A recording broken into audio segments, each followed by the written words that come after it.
वर्तमान कोरोना काल में जबकि लॉकडाउन भी चल रहा है, कोविड के मरीज भी बहुत बढ़ रहे हैं, ऐसे समय में देश में पत्रकारों की स्थिति बहुत खराब हो रही है। उनके ऊपर बहुत एक तरह से दमन सा चल रहा है शासन, प्रशासन और पुलिस का। इस बात की शिकायतें पूरे देश से मेरे पास आ रही हैं। अगर मैं चर्चा करूं आज की बात, तो आज जगदीश परमार जी जो उज्जैन के क्राइम रिपोर्टर हैं और उन्होंने से बात हुई मेरी, तो उन्होंने बताया कि राजेंद्र रावत जो कि पत्रकार है उज्जैन में माधवनगर पुलिस स्टेशन में, वहां के डॉक्टरों ने उनके खिलाफ एफआईआर करा दी, सरकारी काम में बाधा की। जबकि बात ये साफ तौर पे है कि वो अपनी रिपोर्टिंग कर रहे थे। हाँ, एक मरीज को जमीन पे सड़क पे लिटा रखा है, उसकी रिपोर्टिंग वो नहीं करेंगे, वो नहीं दिखाएंगे तो कौन दिखाएगा। इसी तरह की घटना अलीगढ़ में हुई।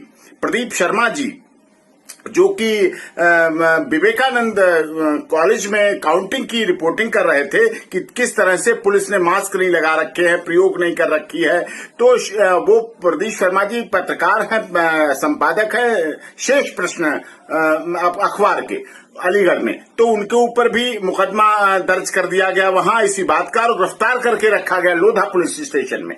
कितना बड़ा अन्याय हो रहा है, जबकि पत्रकार हमारे चौथा स्तंभ है लोकतंत्र के, और वो कितना रिस्क लेकर कोरोना में जाके जनता की आवाज के प्रतिनिधि के रूप में दिखाते हैं। और ये बात मैंने जब सुप्रीम कोर्ट में अभी कल और परसों लगातार याचिकाओं की सुनवाई हो रही थी, तो मैंने ये बात माननीय सर्वोच्च न्यायालय में भी, जहां ट्रिपल बेंच सुनवाई कर रही थी, उनके सामने भी इस बात को रखी। तब उन्होंने कहा, मैंने कहा कि झूठे केस रजिस्टर्ड हो जाते हैं, जो बात सोशल मीडिया कहीं कहीं किसी माध्यम से चली जाए। तो माननीय सर्वोच्च न्यायालय में साफ तौर कहा था कि किसी भी इस तरह की शिकायत पर डीजीपी को, सभी राज्यों के डीजीपी को आदेश दिए गए कि अगर इस पर किसी तरह का कोई एक्शन और कार्रवाई होगी तो उनके खिलाफ कंटेम्प्ट ऑफ कोर्ट की कार्रवाई कोर्ट के अनुसार मानी जाएगी। इस तरह की बात कहने के बाद भी माननीय सर्वोच्च न्यायालय कह रहा है, हमारा देश का संविधान कह रहा है, कानून कह रहा है कि चौथा स्तंभ है, अगर उनकी बात नहीं आ जाएगी।